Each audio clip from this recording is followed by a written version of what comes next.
Learning adverbs the fun way. Unraveling irregular adverbs of place. Hello, everyone. Welcome to another episode of our grammar series. Today, we will be delving into an exciting topic: irregular adverbs of place. We'll explore what they are, how they're different from regular adverbs of place, and some common examples. Buckle up and let's get started. To begin, we need to understand what adverbs of place are. They describe where an action occurs. They answer the question, where?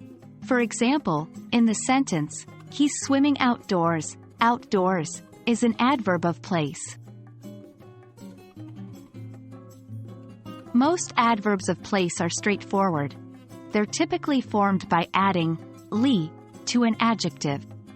For instance, the adjective home becomes homely. However, irregular adverbs of place do not follow this rule. They retain their original form without any changes.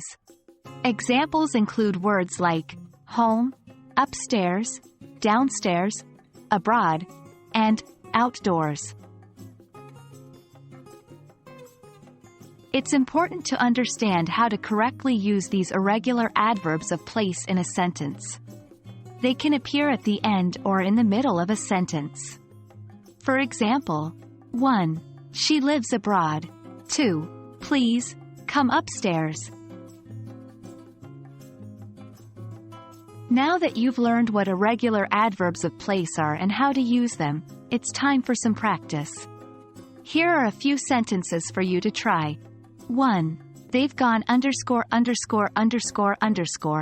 Use home. 2. The book is blank. Use downstairs. And here's the answers. 1. They've gone home.